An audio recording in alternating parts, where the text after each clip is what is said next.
السلام عليكم ورحمة الله وبركاته. ازيكم عاملين ايه؟ يا رب تكونوا بألف صحة وخير وسلام. وصفتي النهاردة انا عاملة مكرونة اللي هي بتتعمل ني في ني. كانت طالعة ترند الفترة اللي فاتت دي قوي. انا جربتها، عملت فيها كام تركة كده. ارجو ان انتوا تتابعوا الفيديو وينالوا اعجابكم. واللي لسه ما اشتركش عندي في القناة يشترك في مطبخ دودو، ويدعمني باللايك والكومنت واحلى تعليق من احلى ست البنات وست الستات. اللي عنده اي ملاحظة يكتبها لي في الكومنت. اللي عايز اي وصفة نجربها مع بعض طالعة ترند نجربها وهنقول رأينا بكل مصداقية وأمانة.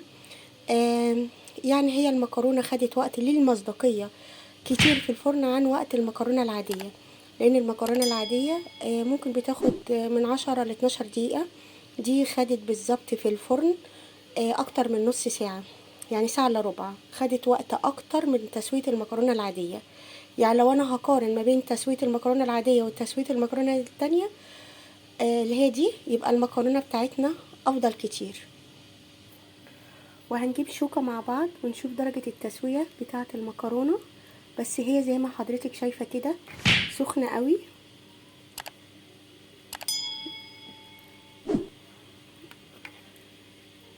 وطبعا الجبنة والبشاميل انا متوصية بيهم فسايحة، بس هي سخنة جدا. بالامانة طعمها حلو. هي استوت، بس هي واخدة في الوقت وقت اطول من تسوية المكرونة العادية. وطبعا طريقة الميكس الجبن اللي انا حطاه على الوش بيتحط كده بطريقة معينة. تابعيني في الفيديو، ويا ريت تدعميني باحلى كومنت واحلى لايك، سواء في صفحتي على الفيسبوك او في اليوتيوب. ويا ريت وصفتي تعجبكم. هو ده عشاء خفيف حضرتك تقدري تقدميه جنب اي حاجة: بطاطس محمرة، شيبسي، بوري، سلطات، اللي انت حابة قدميه. وبألف هنا من مطبخ دودو.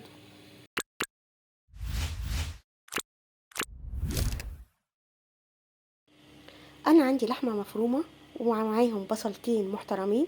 انت تقدري تحطي الكميه اللي انت عايزاها، بصله بصلتين زي ما حضرتك حابه. وهعصجها عادي خالص. اول حاجه انا هسخن الطاسه كويس قوي. انا عندي هنا كده الطاسه سخنت. هنزل بمقدار اللحمه اللي عندي ومش هقلبها. انا محطتش اي ماده دهنيه، اكتفيت بالدهون اللي هي في اللحمه. هسيبها اول ما تاخد لون على الجزء اللي هو في الاسفل. بعد كده هقلبها على الجزء التاني. كده اللحمه ابتدت تلون معايا. هبتدي اقلبها.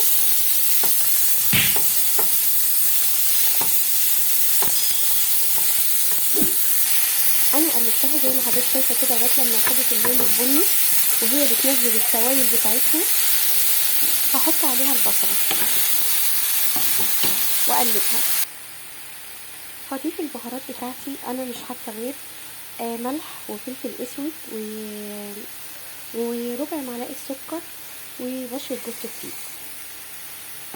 وهحط عليها معلقتين صلصه. وهسيب اللحمه بتاعتي تتعصج على نار هاديه لمده 5 دقايق. انا هنا معايا مقدار ونص من الحليب. هحط عليه 4 معالق دقيق وهقلبه على البارد.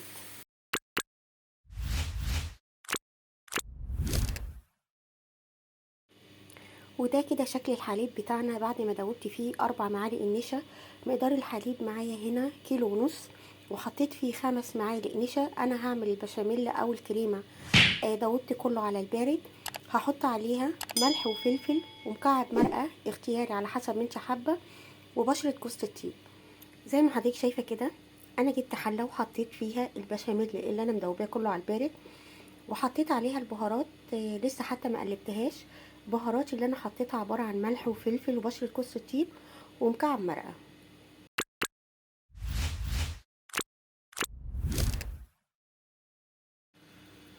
انا ولعت على البشاميل بتاعي وهفضل اقلب فيه باستمرار. انا مش عايزاه يبقى تقيل ولا خفيف، انا عايزاه يبقى الوسط، لاني هسوي فيه المكرونة. زي ما حضرتك شايفة كده انا مولعة النار وبقلب فيه باستمرار عشان ما يحصلش فيه اي تكتلات.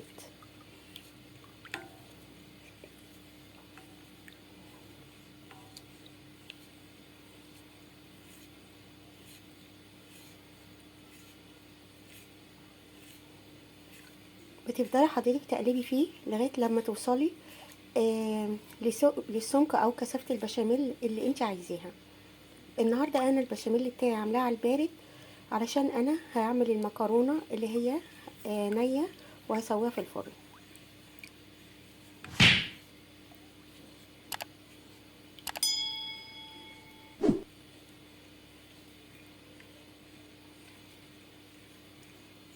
زي ما حضرتك شايفه كده باستمرار التقليب مستمر.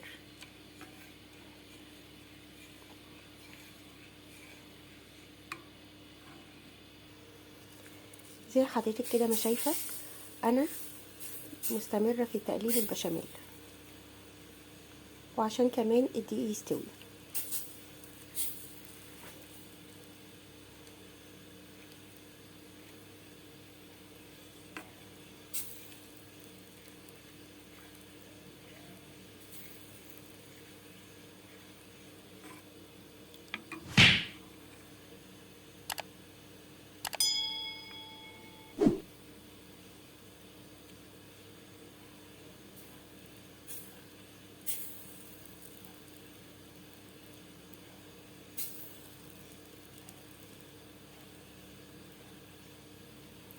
وفي نفس الوقت انا مش عايزه البشاميل يكون بتاعي تقيل، يكون السمك بتاعه تقيل، عايزاه يكون وسط، اقل من عجينه الكريب كده.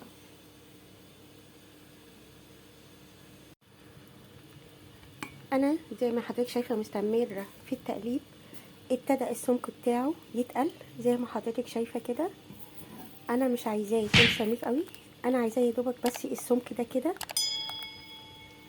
هوطي عليه وهحط عليه معلقتين قشطه وقطع السمنه بلدي او قطع الزبده اللي متواجد عندك.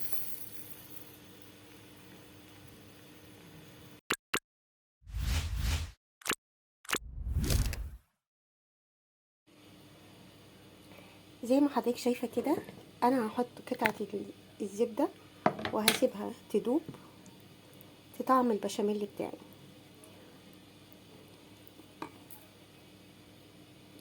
وفي نفس الوقت عندي معلقتين قشطه بلدي برضه هحطهم. زي ما حضرتك كده شفتي انا ضفت السمنه او قطعه الزبده ومعلقتين القشطه وبقلب فيها، وبعد كده هو ده السمك اللي انا عايزاه زي ما حضرتك شايفه كده. هطفي عليه وبعد كده نطبق مع بعض احلى صينيه مكرونه هتاكليها، واحلى عشوه خفيفه.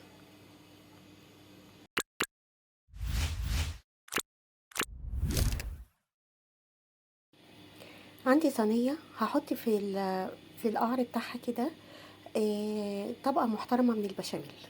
زي ما حضرتك شايفه كده انا حطيت طبقه محترمه من البشاميل، وهحط نص الكيس اللي هو 400 جرام من المكرونه القلم.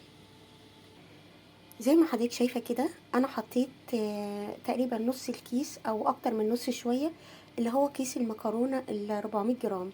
حضرتك تستخدمي النوع اللي حضرتك حباه، الكميه اللي حضرتك حباها. هي مجرد فكره طالعه ترند كتير بقالها فتره، وقلت من العشاء خفيف وقلت اجربها مع حضراتكم. وغطيتها تاني بطبقة من البشاميل. البشاميل بتاعي مش تقيل عشان هو ده يعتبر اللي هو هتستوي فيه المكرونة او الصوص اللي هتستوي فيه المكرونة بدل المية. فلازم يكون خفيف علشان المكرونة تستوي كويس. وبعد كده هحط عليها طبقة اللحمة. زي ما حضرتك شايفة كده انا حطيت عليها اللي هي الطبقة بتاعة اللحمة، وعندي زيتون هحط برضو على الوش، وبعد كده اغطيها بطبقة الكريمة. زي ما حضرتك شايفة كده انا وزعت عليها حبات من الزيتون وبعد كده هحط عليها طبقة الكريمة.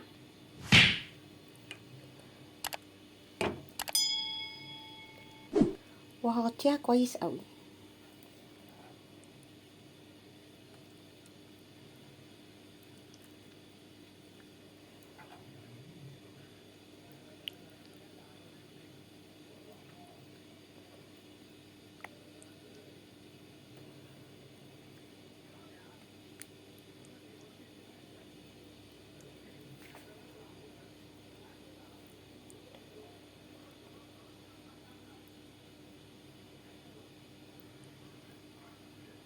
وبعد كده هكون مولعه فرن البوتاجاز وهدخلها فيه.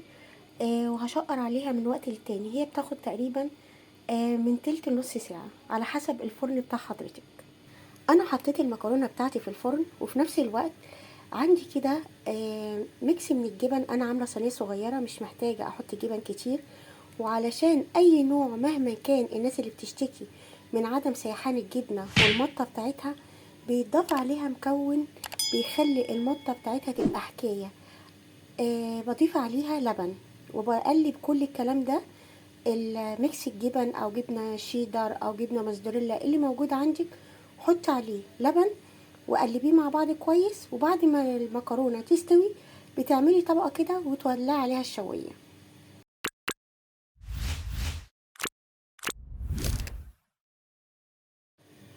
زي ما حضرتك شايفه بالظبط، انا حطيت على ميكس الجبن اللي كان عندي حطيت عليه حليب.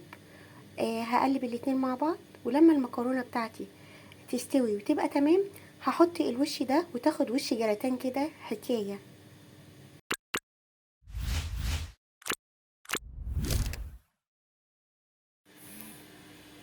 المكرونه بتاعتي خلاص قربت تدخل في السوا.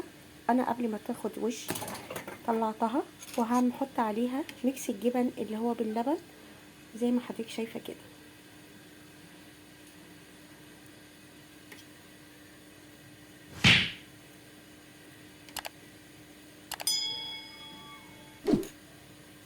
وده اختياري زي ما حضرتك حابه. ممكن لو عندك قشطه، عندك اي نوع مش حابه، هتبقى تمام مفيش اي حاجه وتبقى 10/10. ميكس الجبن اللي باللبن ده اختياري.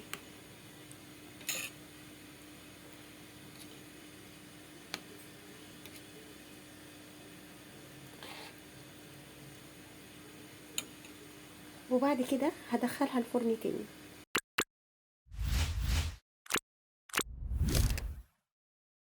وهنجيب شوكة مع بعض ونشوف درجة التسوية بتاعة المكرونة. بس هي زي ما حضرتك شايفة كده سخنة قوي.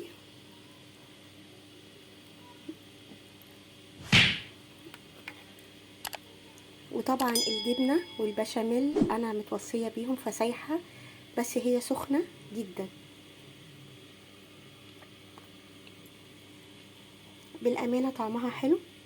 هي استوت، بس هي واخدة في الوقت وقت اطول من تسوية المكرونة العادية.